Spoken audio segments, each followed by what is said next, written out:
What's up, everybody? Mike Davis here for Sound Off Sports. A great show. We got WNBA Hall of Famer Swin Cash joining me here in the studio. Plus, we're talking about the big Steelers trade that made some waves in the NFL. And we also got a little bit of a interesting question we posed to you guys. Would you rather have Luka Doncic or 18-year-old Cooper Flagg as the tenant of your team? We're breaking everything down. SOS starts right now. Make some noise. This is Sound Off Sports, sponsored by Sam & Ash.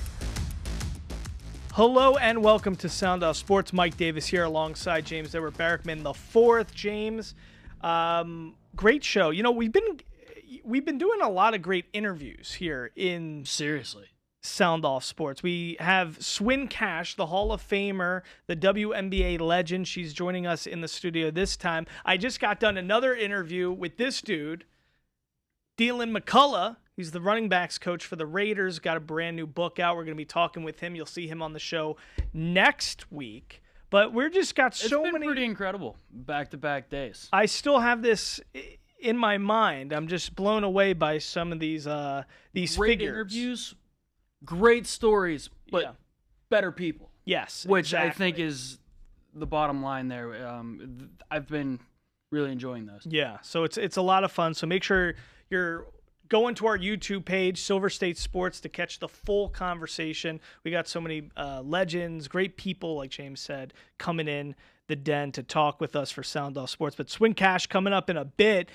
James, the first thing we got to talk about, by the way, and Dylan, born in Pittsburgh as well. Pittsburgh, so we got a lot of from Youngstown, a lot of great. The Pittsburgh. Rust Belt, baby. Representing on Sound Off Sports. Create some great people like you, James. And that's why we got to start today's show with something that a lot of Pittsburgh natives, a lot of Yinzers are definitely talking about this, because the entire NFL, the whole sports media was pretty wrapped up in a trade that came out of left field. Nobody saw this coming. The Steelers trade for Jalen Ramsey, trade for Jonnu Smith, and they ship off Minkah Fitzpatrick. As a Steelers fan, James, you came in and you looked disheveled in thought. You had no clue what to even make of this. Now that you've had a few days to kind of digest, tell me what's going through your mind. Let me start with how I found out about this entire story. I wake up about 7:30 in the morning. My phone's blowing up from text messages. And I roll over, and I'm like, we traded away Minkah Fitzpatrick? Listen, Minkah's been invisible for the Steelers for the last 2 seasons. And when you look at what he was being paid, his production wasn't up to snuff for what he was being compensated. So the Steelers, by all reports, weren't actively looking to shop him. But if somebody came knocking, they would listen to the right price. And I guess they got that with Jalen Ramsey and Jonnu Smith. Now, What I don't really understand, I know that they are looking to add more pieces on offense, and they still need a wide receiver too, although, I mean Roman Wilson could grow into that. I mean, you add another tight end to that room in Jonnu Smith, and I like Jonnu Smith, the player coming off a career year. The Jalen Ramsey in return, I think, was the most interesting part of this for me, because he's about 2 years older than Minkah, a cornerback, and he's about $7.5 million more expensive. So you ship out a guy like Minkah, which I understand, he wasn't producing, but you get an older, more expensive guy in return who is further out of his prime than Minkah is. So, and he's not a safety, and I think the plan is when they're in a base defense at 3-4, like the Steelers run, he can move back to safety and play that.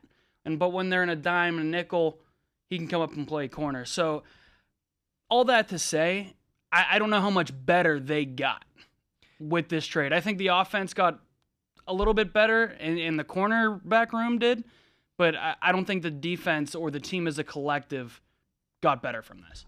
I do like Freiermuth and Jonnu in a 2 tight end set situation. I think that's pretty cool. Darnell Washington's a guy that we always talk about, you and I, who more of a blocking tight end, but he could underutilized. He could do a little bit more. What's so fascinating about this is that, and I saw a tweet where it kind of encapsulates my thinking. It's like, are we building a 2016 Pro Bowl team? Like, that's kind of like, if this was Jalen Ramsey 5-6 years ago, tremendous. If this was Aaron Rodgers 5-6 years ago, tremendous. So it's just interesting, the puzzle pieces that they're constructing here, because these are guys that, this is not for the future. They are loading up for 2025, and this is it, and we're putting all the eggs into the basket. I don't love it as someone who doesn't think this team has what it takes to win anything of substance this season. I was really looking forward to tearing this thing down to the studs and rebuilding with a really strong base. But that's not what Mike Tomlin and Omar Khan have planned. Other people they've brought in, like when the Eagles they're stopping their business with Darius Slay. Right. The Steelers are bringing them in. So it's kind of it's just interesting where their heads are at, because you still have the TJ Watt situation. And they'll pay him. They'll make him the highest paid defensive player, which will be a mistake, but they'll do it. So they have these guys who are starting to age out a bit, but TJ's going to want 45 a year, probably. They're bringing in a bunch of players who, in my estimation, aren't a part of any sort of future success, right? Anything down the road when hopefully they draft their next franchise quarterback this coming draft in Pittsburgh, they are not acquiring players who are going to support that potential quarterback, the next Ben Roethlisberger. Right. And these are guys that are going to be gone in the next 2 to 3 years. Right. And you're saying maybe instead of trading the asset of Minkah Fitzpatrick for Jalen Ramsey, a guy who's 2 years older, 30 years old, aging corner, yes, great player, but still aging. You think maybe you get a pick, you get some draft capital for the Minkah stuff, so then you can pack some draft capital, even just some younger players. Right. What I wanted to do this entire offseason, right when they traded George Pickens, I was thinking, great, they'll run it with Mason Rudolph and Will Howard, and maybe they'll even get something for TJ Watt. They'll trade him away, send Cam Hayward to a contender. He deserves to play for one. Send Minkah Fitzpatrick away for some picks. Tear this thing down to the studs so that you can rebuild it into a legitimate contender and build this thing the right way with a good base and not something hollow, because what I think the Steelers are right now, they're a reverse Trojan horse. They're a scarecrow where they look big and scary on paper, but in reality, they're harmless, hollow. And I think a lot of people in Pittsburgh, the fans, a lot of media members understand that the Steelers aren't in a position to win this year, but the leadership in the room down there on the south side, they really think they have a chance to win now. But who knows? We'll see. If Arthur Smith and that Aaron Rodgers marriage works out, maybe they'll prove us all wrong. But I have my doubts. It's an interesting time in the Steel City. We want to hear your thoughts. 702-855-3502. After a short break, a fellow Yinzer like James, Swin Cash, joining me here to talk about She's Got Time, a great female women's empowerment movement and event that's happening here in Las Vegas. We got her coming up after a short break.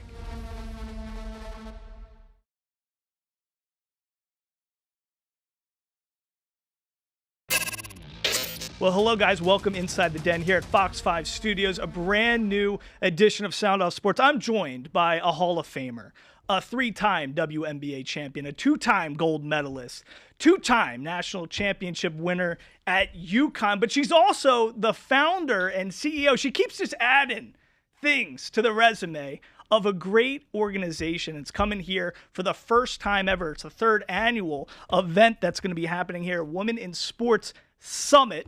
She's Got Time. It's the CEO, founder, Swin Cash. I mean, there's too many things to say about you. Thank you. I guess so nice of you. I'm happy to be here. It's great to have you here with us. There's a lot we want to get to about what's going down here during NBA Summer League. It's going to be happening at Wynn Las Vegas. It's happening July 14th and 15th. So we got to get into all the excitement there, the exciting guests. But a lot of WNBA news is breaking. Yeah. If there was ever a time to have a legend in the studio, it would be right now. So, of course, we got expansion happening around the WNBA. Before we get into that and how Cleveland, Philly, and Detroit are now going to be getting some expansion teams, the league. There's something different going on with what's happening with WNBA basketball right now. Do you feel it? Does somebody like Swin Cash, who's a Hall of Famer, a legend, do you see how it feels different than even when you were playing? Listen, if you go back to my 2022 speech at the Naismith Basketball Hall of Fame, in my speech, I said the women are ready for the country and the world to wake up and start paying some damn attention. And that is where we are. Investing in women's sports, investing in women is not charity, it's good business. And so when the numbers are numbering, now you see that multiple, not only NBA owners, but all these owners that are showing up wanting to get WNBA teams, they understand where the growth is and how it's scaling really, really fast. And there's a couple things I think why that's happening. One, the WNBA, 25 plus years, right, has been around. But you're also seeing young girls, the Caitlin Clarks, yes, the Angel Reese's, Asia Wilsons, all of them grew up in an era where they saw the WNBA as the target. And so they refined their games, the game's evolving, the shooting, the passing, all that's always been there, but it's at another level, the physicality. And so I love to see it. I know it's only going to go upwards, and I'm just happy as a former player to be sitting in the seat that I can watch these young women not only get their fair share, but to continue to grow and expand this league to now 18 teams in 2030. Unbelievable. Well, we got Toronto, we got Golden State, the new team this year. Of course, already Toronto named as well in Portland, I believe. So there's so much expansion happening. Here's what's fascinating to me as a sports fan, okay? WNBA basketball is harder than NBA basketball now. I mean, you know, you were coached by the great Bill Laimbeer, right? A bad boy, right? With the Detroit Pistons. That era of basketball has seemed to be lost upon us in the NBA. And now you see the scruffs. You see a Sophie Cunningham who's now coming in to be an enforcer and protect a player and a teammate like Caitlin Clark. WNBA, don't you think the NBA could take a lesson from the WNBA now? Listen, we thought that for a period of time, but most recently I was 6 years with the New Orleans Pelicans, and I will say this: our last year in the playoffs, I don't know if you watched a lot of the NBA Finals, but the physicality that OKC I think brought back into this league, the physicality that on the defensive end, and the refs that changed a little bit how they were calling it. But NBA side, I think they're starting to get an uptick in that. But I think but let's forget, playoffs and regular season are two different things. And that's why the shortened WNBA season, that's something the NBA has to take note of because it's too long of a season. The shortened season, it makes for better competition, more intense. Well, it's two different things. I think the league has changed from the NBA. Let's talk about the NBA side real quick. The NBA has changed where they wanted to usher in more physicality and to give the defense those opportunities, which I think they did over the course of the year, right? Teams had to adjust to that. Even your roster needed to adjust to that, right? With the WNBA, it's always been physical, but it's that next level of personalities we're seeing. That's big too. If you've been around, you already know Sophie quick to pop off on anything, right? And you already know some of these other players that are out there. They understand and they respect the craft of the game. They're putting in the time and the work. And now not only the W, you have Unrivaled. You have all these other leagues that are popping up. And so it's filtering like just more talent, more opportunities to really hone your game. Okay, a few more things before we get to She's Got Time and all the excitement coming here to Vegas. So I want your stance as a Hall of Famer on Caitlin Clark. How generational is she? Is she, in your opinion, going to be a Mount Rushmore top 4 players? Is she already kind of, not maybe with the records and all that kind of stuff and statistics, not there yet, but is that her trajectory? Is she that transformational of a talent in your eyes? I think that their class coming in, yes. I think with Caitlin, I'll speak about her specifically, but I think their class overall in general, what they brought to the game is the skill set, the eyeballs, and the ability to deliver in year one. Year one. I think, and I say this about any player. I said it when LeBron came in and everyone was like, oh my gosh, LeBron got this big, Nike deal and he's the chosen one. You can be that, but you still have to play out the game. Does Caitlin have the skill set and everything to absolutely become a Mount Rushmore? Absolutely, she can get there.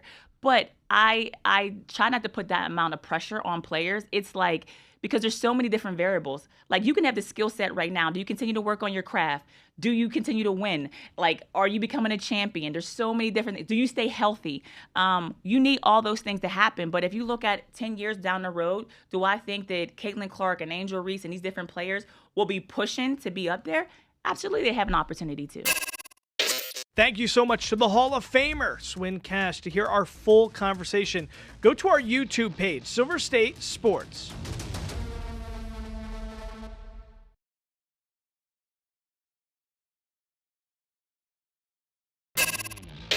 Cooper Flagg or Luka Doncic, who would you rather have? David Houghton on Facebook says, Doncic is lazy like Shaq was. I want to see what Flagg has to offer. Welcome back to Sound Off Sports. Well, we asked everybody at home, would you rather have Luka Doncic or Cooper Flagg, the new #1 overall draft pick in the NBA draft? The Dallas Mavericks, of course, make this horrendous trade. GM Nico Harrison going down in infamy, trading Luka Doncic for nothing, basically. But Street Clothes Davis. The basketball gods reward that stupid behavior. How good do you have to feel if you are Nico Harrison, though? You have to feel pretty good, because this is what I want to say. I'd rather have Cooper Flagg. Get this, everybody. Cooper Flagg is the second youngest #1 overall pick in NBA history. He's 18 years old, turns 19 in December. Who's the younger #1 overall player drafted in the NBA draft besides Cooper Flagg? He's 2. #1 is LeBron James. To me, it's pretty crazy what Cooper Flagg brings to the table with not only his game, his length, his size, his ability to run the floor, his ability to defend, to pass, to shoot. He does so many things well. But the thing that everybody talks about, and if you heard it on the broadcast, Jay Billis has been talking about this nonstop as a fellow Duke player, his intensity. For being 18 years old and to be that determined in the intensity on both ends of the floor, it's a special thing to witness. So to me, I think we have to start asking the question, if you could draft any player to your team, scoop up any player right now in the NBA pool, and you're a GM, is Cooper Flagg top 3? Is he top 5? To me, the players that are in contention are the Shai Gilgeous-Alexanders, the Giannis, the Jokic, the Tatums, the Jalen Brunsons. Those are the guys you're probably thinking about. You wouldn't put Luka in that category? Luka would be in that category. The #1 guy would probably be Victor Wembanyama. Right. I think because of his freakish nature, 21, his size, his length, what he can do from the perimeter. But Cooper Flagg is probably in the top 5, just being 18 and having that ability. Even though he hasn't hit the hardwood, to me, I think he's a top 5 trade value asset at this point without having ever even played Summer League. So you're crowning him. I would take him over Luka, would you? I think, knowing Luka's history with his fitness and all those things, I don't buy so much into that. You don't? I don't buy so much into that because you look at the production's there. He's there. I think the argument is you get a guy who's 8 years younger in Cooper Flagg and about $30 million a year cheaper. Right. So I think from that aspect, if you're an NBA team, you take that. That's what I would agree with, too. So that's why we're posing that question. Real quickly, we do have somebody at home who wanted to weigh in on this matter. Let's hear what they had to say.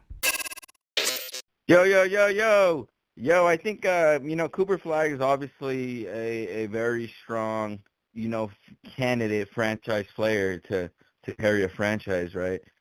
Great all-around game, all that. But Luka Doncic, he's just got that killer instinct, And I think that's why Laker fans love him so much, just because he's got that killer instinct, whereas LeBron is very nonchalant I mean, he can be down 3-1 in the series and then be laughing and giggling with the opponent in the same game. Like, it's mind-blowing to me. How is he even having a good time out there while he's losing?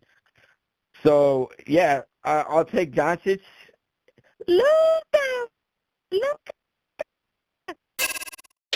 All right, thank you for that great call. A lot of energy. That's what we get from our fans. 702-855-3502, 702-855-3502. We always love to hear from you. We got more SOS after the break.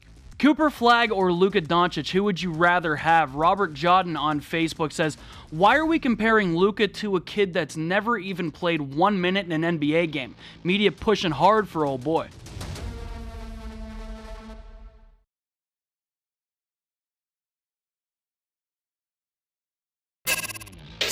All right, it's time for Sink or Swim. A lot of news in sports video games this week. 2 big games are coming back. Backyard baseball, which I played a lot as a kid on the PC. I never did. I have a confession to make. I never played backyard baseball. It's great. You know, a lot of good Pablo Sanchez. I know who Pablo Sanchez Pete is. Wheeler was great, speedy around the bases. But a lot of those Vladimir Guerreros, the Mark McGuires, those guys are in the game, Cal Ripken, so it's cool to see that. But you and I are also excited about EA Sports announcing that they're going to bring back a college basketball. That's going to be amazing. But we already got the NCAA football. They're bringing back college basketball. They had a few years of that.